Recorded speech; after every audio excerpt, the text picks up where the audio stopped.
It could be the best team, literally, that wins the NFC East Division in 2024, and that could very well be the Washington Commanders. That and more coming up on today's episode of Locked On Commanders.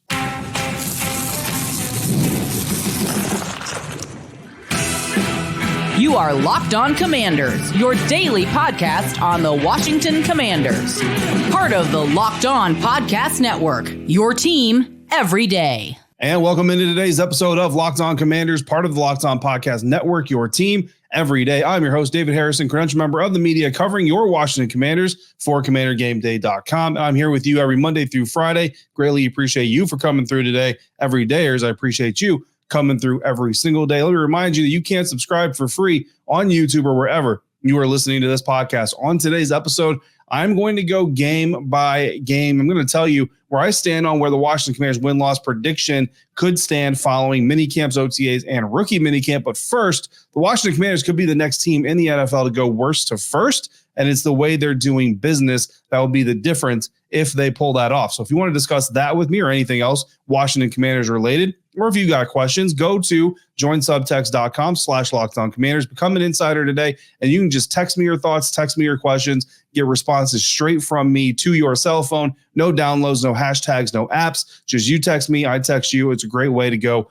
beyond the show. Today's episode is brought to you by FanDuel. Make every moment more. Right now, new customers get $200 in bonus bets with any winning $5 bet. That's $200 in bonus bets with any winning $5 bet. So go to FanDuel.com/LockedOn to get started today. The Washington Commanders want to be the latest team in the National Football League to go from worst to first in their division, and they can do it, but not based solely on the roster or even specifically on their scheme, but because of the foundation of who the Washington Commanders are trying to be beginning in 2024, not just for 2024, but the beginning of what is going to be a new way of doing business in the Commanders franchise. So we kind of talked about the Commanders ethos on our last episode, and basically the Washington Commanders are installing a whole new system, but they're installing more than just a new system. The installation of an organizational ethos is also what is taking place, an ethos that is based on the characteristic of being together, of togetherness, right? An attitude of winning and losing together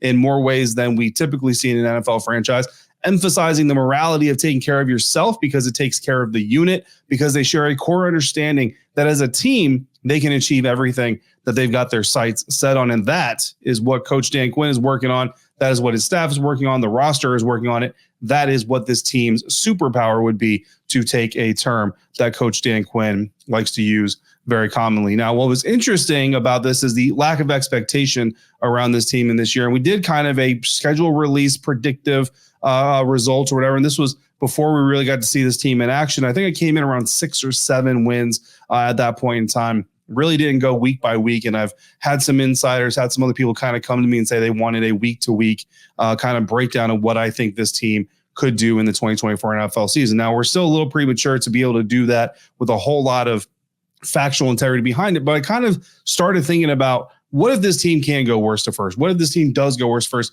Not so much could it happen, because of course it can happen. It's the NFL, any given Sunday, all of those things. What is it going to take to make it happen? And to me, when I look at the NFC East Division, I think that ethos, that way, that spirit of how the Washington Commanders conduct business, not just the style, not just the scheme, not just the play calling, but the way they go about doing business. You hear the Ravens talk about play like a Raven, doing things like that. That's what I'm talking about. That is what's going to separate them from the rest of the NFC East this season. NFL Network's Mike Garafolo recently went on Locked On Giants with Patricia Traina this week on that show, and he was talking about the NFC East in general and basically said that for the Giants, the measurement of success is going to be making the playoffs, that you have to make the playoffs if you're the New York Giants to be successful. He points out how nearly how nearly half of each conference gets into the playoffs now with 7 teams, so 7 teams of 16 in your conference, so nearly half. So not making it because the other teams are just a little bit better than you is not good enough anymore, like it used to be when there were 6 teams. So, closer to a third of those teams were getting into the postseason. But also within the division, this is where I think Washington can take some strides based on simply what Mike Garafolo was talking about. Garafolo said, quote, teams are looking at the Dallas Cowboys saying they're not doing enough, right? They're just not doing enough. And I know that's the casual fans approach. And down in Dallas, they're saying, you guys are underestimating what we're going to get from some of the guys already on the roster and what we're going to get from this rookie draft class. But teams around the league are looking at it like, yeah, I don't know that they've got especially because they think Mike McCarthy's basically a lame duck coach, so they're invincible. The Philadelphia Eagles as well. I mean, I know they've replaced both coordinators with more proven guys, but those proven guys had question marks at their last couple of spots. You saw the reaction from the Miami Dolphins players after Vic Fangio left, basically saying they didn't really like the guy at all. And he can be a little gruff at times, so who knows what's happening down there. Washington, they're resetting, end quote. Here's where Mike G's statements kind of stood out to me. And obviously, I cover the Commanders, so I'm going to catch what he says about the Commanders a little bit more. From what we've seen so far of this team, though, the Commanders are not resetting, as Mike Garafolo puts it here. We've used the term rebuilding a lot on this episode or on this program, and they said they're not rebuilding this team. They're building this team. So to use Mike G's comments, they're not resetting this team. They're setting this team, setting up to establish in their team what every other NFL team really is after, and that's unity and trust within the organization. That's what no other NFC East team, division team has right now that we can see. Dallas, they brought in defensive coordinator Mike Zimmer, who has no experience with Mike McCarthy previous to this stop, but he's had a lot of experience with Jerry Jones. So the owner is bringing in a former NFL head coach who he has experience with in his organization, be the defensive coordinator for head coach Mike McCarthy, who, as Mike G said, pretty much looks like a lame duck coach. The writing is on the wall for Mike McCarthy. The writing is also on the wall for Dak Prescott to no longer be the quarterback of this organization next year. So basically, a lot of people are coming into this thing this year looking at Dallas saying things are going to be a lot different in 2025. So if you're a player on that team, you're going to feel that. And the more things start to go wrong, if they start to go wrong for Dallas, the more those things are going to kind of fester. Philadelphia, their epic collapse last year because the team couldn't pull its own coordinators out of the mud. You think there's any trust in what Nick Sirianni is doing as a head coach after that? I don't. Jalen Hurts recently made some comments that really don't make it seem to make it evident that the quarterback believes in what Nick Sirianni is doing. The team brought in 2 new coordinators that don't need their hand held. Call it more proven if you want to, but the fact is they brought in guys that they're counting on not needing Nick Sirianni, the head coach. They don't need him is basically what they're trying to set up here. So you talk about a team that has the potential to have split personality disorder. You got Kellen Moore on the offensive side who's going to have his unit running his way. Vic Fangio on the other side running his unit his way. Nick Sirianni's in the middle, I don't know, high-fiving fans and making quotable quotes, but really not dictating the character, culture, or the ethos of anything going on in Philly. So again, a whole lot of problems going on in Philadelphia. That thing starts to turn sideways on them, and they're going to have a real big problem within that family. And then A.J. Brown, you obviously know, let this team win a game where he only gets 2 catches. Things are going to go wrong anyway. And then the New York Giants, everyone expects Brian Dable to take over play calling. Patricia and Mike G talked about that in that episode. But even if it's just a tentative thing, it might only start that way. So how much confidence is there really in what they're doing operationally? We all know they wanted Drake May this last NFL draft, so Daniel Jones knows every day when he comes to work, he's doing it with a staff that doesn't want him anymore. And the pressure of doing it without Saquon Barkley on everybody on the offense, especially some in Giants media are saying that's overblown. I think that they're underselling it. So there's a lot of turmoil going on around that team. And then there's Washington, who's got a quarterback coming in before everybody else comes in. He's working out with a fellow rookie who is coming from a professionally bred family coaching staff that is humming on the practice field. They're still getting to know each other in some senses, but they're humming on the practice field. Locker room that is not even segregated, forget just by personalities. They're not segregated by position. Running backs are intermingled with O-linemen. There's D linemen with linebackers. There's cornerbacks with receivers. Every team has talent, but not every team is a team. Every team knows how to cover 3. They know how to cover 2. They know how to blitz. They know how to play action. They know how to motion. They know how to do all that. It's not about that. It's about how you bring this group together. That's where the rubber meets the road, is when the players on the field trust each other on all 3 phases. The defense trusts the offense, trusts the special teams. Offense trusts the defense, trusts the special teams, etc. The coaches trust the players and everything that the other side is doing right now. That's what Washington is trying to set up. They're not resetting, because if you set something up for the first time, you're not resetting, right? In order to reset, you have to have it set in the first place. Washington did not have this set ever. So the Commanders are looking to establish this. And it's something that right now, when you look across the NFC East, no other team, in my opinion, from what I'm seeing, what we hear, what we know, has any semblance of that. So even in the Cowboys playoff runs, you look at what the Dallas Cowboys have been able to do. You get to the postseason, you get to those big moments. There's no faith in Dak Prescott. CeeDee Lamb has kind of shown through body language and other things he doesn't have a trust in this offense. The Philadelphia Eagles, coming into last season, I think people would say they had a lot of unity and a lot of trust. That disintegrated quick and is completely gone. And that, to me, that is where the path for Washington to go worst to first in the NFC East lies, is in that unity, in them being the best team in the NFC East division. That means a lot of things, but in this case, we're talking about an actual holistic team. That is the path. And Mike G, even in his quote, he says Washington just as a footnote, really, in his dissertation on why the New York Giants can win the division. So a lack of expectation can be your biggest ally as an NFL team as well. So how's it going to look? The Washington Commanders go worst to first, win the NFC East Division. We're going to go game by game. I'm going to tell you right now that if that's going to happen, the season is going to start with a week 1 win over a 2023 wild card playoff game winner and a defending division champion. That comes up next on today's episode of Locked On Commanders, part of the Locked On Podcast Network, your team every day.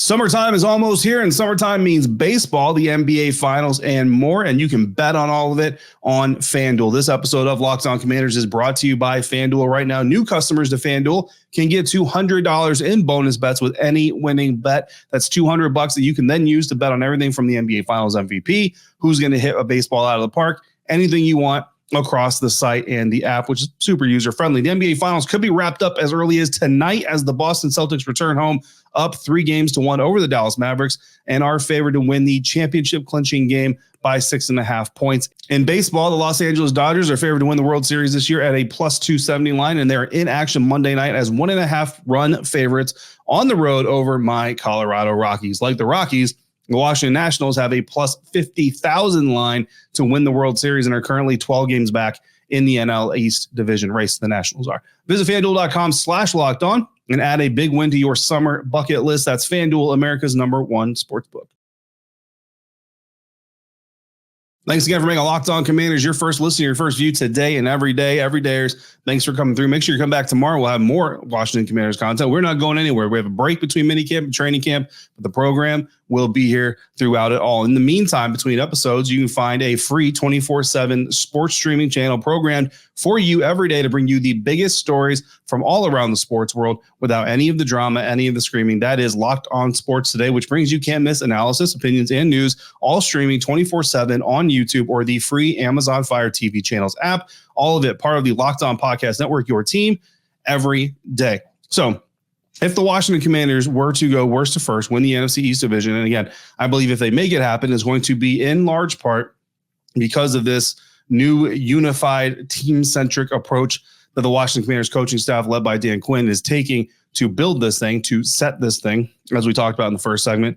How is that going to look? How could that potentially impact the rest of the season or the entirety of the season, as it were? And where are these wins going to come from to get the Washington Commanders from a 4-win team in 2023 to a division champion in 2024? Now, it may not surprise you completely, but it's not going to be a 14-15 win record here. I've got the Washington Commanders in this version of a projection going 10-5, which is not a blow you out the water, just run away with the division type of record, right? So like I said, this also kind of hinges on us, me, whoever, being a little bit correct on what's going on in Dallas, what's going on in Philadelphia, what's really going on in New York, and the fact that there is some turmoil, there's some conflict, there are some issues happening within these organizations that, as we saw with Philadelphia Eagles last year, could derail even the most talented rosters in the National Football League. So starting off with week 1, the Washington Commanders visit Tampa Bay Buccaneers. Tampa Bay is not an organization that's in turmoil. They just won the NFC South for the 3rd straight year last year. They went to the wild card round. They beat the Philadelphia Eagles.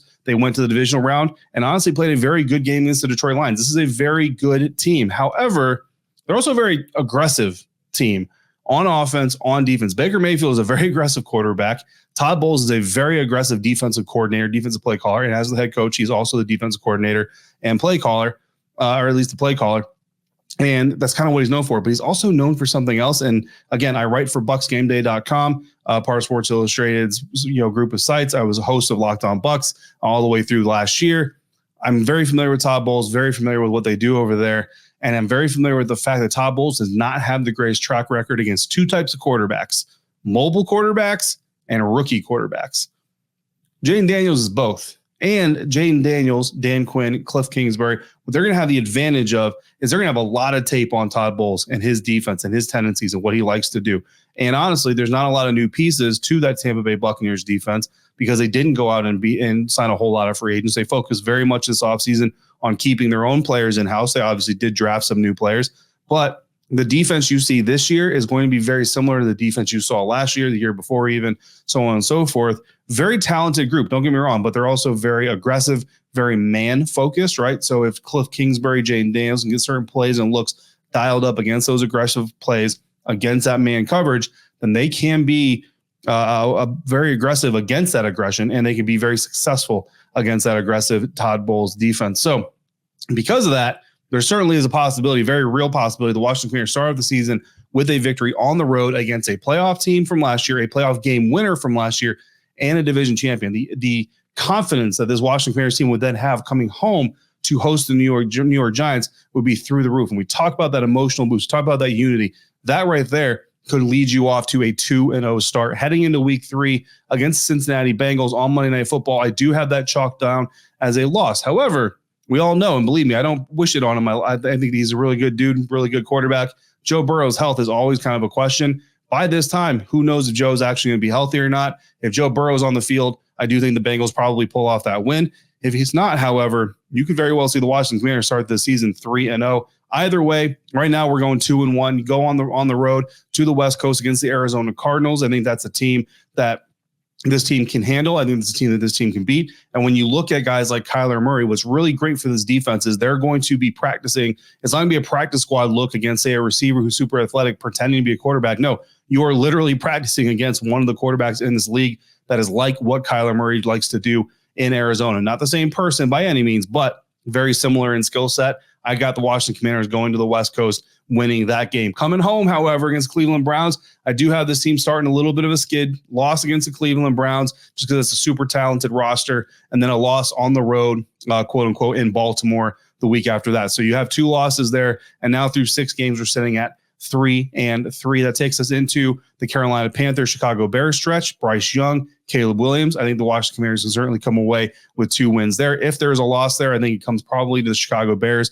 not to the Carolina Panthers. I think the Bears roster just a little bit more stacked. And then you're finishing off your back-to-back, your home and away series rather against the New York Giants on the road at MetLife. Look, until I see Washington perform well at MetLife, I just can't predict it, guys. So I'm going to give that one as a loss to the Washington Commanders. Back home against the Pittsburgh Steelers. By my prediction, Justin Fields and the Pittsburgh Steelers. That's a win there for me against Mike Tomlin's team. And then Thursday Night Football on the road in Philadelphia. I'm going to go ahead and mark that down as a loss. Back home against the Dallas Cowboys. The Dan Quinn first game against the Cowboys. Guys are going to be hyped. It's at home. We're being competitive. You want to get the win for the skipper. All of those things. Honestly, I kind of feel like this team might come out there trying a little too hard against that Dallas Cowboys team at home, and I can see them taking a loss because they make some uncharacteristic mistakes, trying a little too hard to get the win for Dan Quinn and Joe Witt Jr. Versus the Tennessee Titans before the bye week, I'm marking that down as a win for the Washington Commanders, and then we enter the bye week. So by my calculations, the Washington Commanders will enter the bye week at 7-6 with 4 critical games coming up to end the season and determine their playoff fate. How they take those 4 games and win the NFC East, coming up on today's episode of Locked On Commanders, part of the Locked On Podcast Network, your team every day.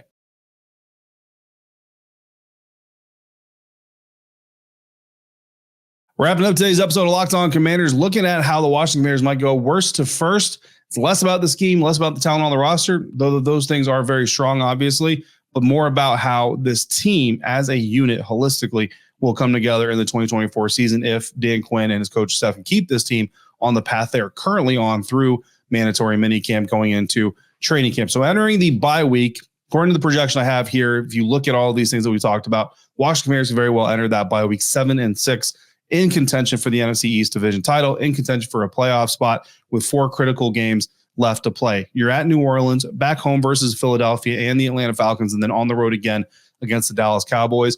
And the New Orleans Saints, by this time, you talk about team turmoil.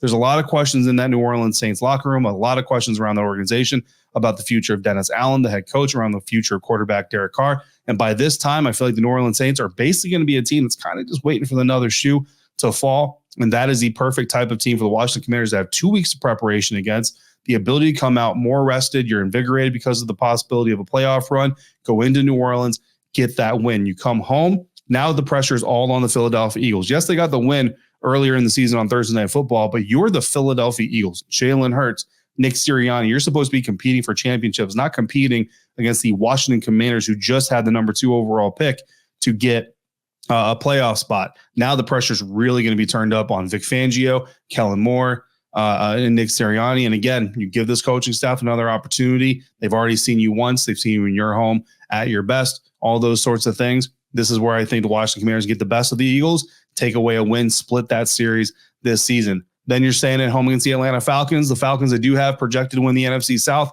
I think Kirk Cousins comes into whatever Commanders field will be named by then and gets a win for his team. There's your loss. And then back home or back on the road against the Dallas Cowboys by this time, I think Dak Prescott's future is probably sealed. Mike McCarthy's future is probably sealed. Cowboys fans are going to care. If they pull out that win, earn a wild card berth. Jerry Jones, not going to be happy with fighting for a wild card spot against Washington at the end of the season. You get a win in Dallas to wrap up the season and seal the deal. 10-5. Dan Quinn wins the NFC East Division title in Dallas, effectively ending Mike McCarthy's tenure as the head coach there, effectively ending Dak Prescott's tenure as a starting quarterback there. That is how, in my opinion, this team could get to an NFC East Division title. So again, it does take some of those in-house turmoil or items coming to roost there in Philadelphia, in Dallas. My NFC projections: NFC West winner, San Francisco 49ers, NFC North, Detroit Lions, NFC South, Atlanta Falcons, NFC East, Washington Commanders. NFC wild cards, I got the Seahawks and the Packers making it in by a hair over the Buccaneers. Eagles and Cowboys both have new head coaches next year if this comes to fruition. The Cowboys and Giants both have new quarterbacks next year if this comes to fruition. And I'm not sure if New York fires Brian Daboll or not, though. To Mike G's point on his appearance on Locked On Giants, I have the Giants going 5-12. He says a lot of people are kind of sleeping on this team, maybe a little bit overreactive to some of the things going on.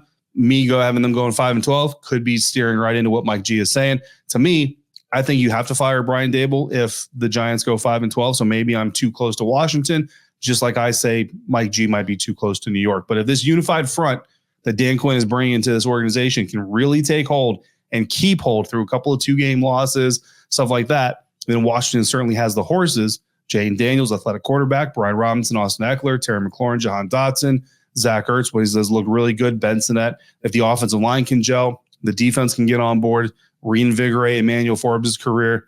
A lot of things need to happen, but certainly you see the possibility for this team to make a lot of noise in the NFC East. And that is going to wrap up today's episode. So a lot of conversation about worst to first. We're going to get into the unit breakdowns. We've got an interview set up.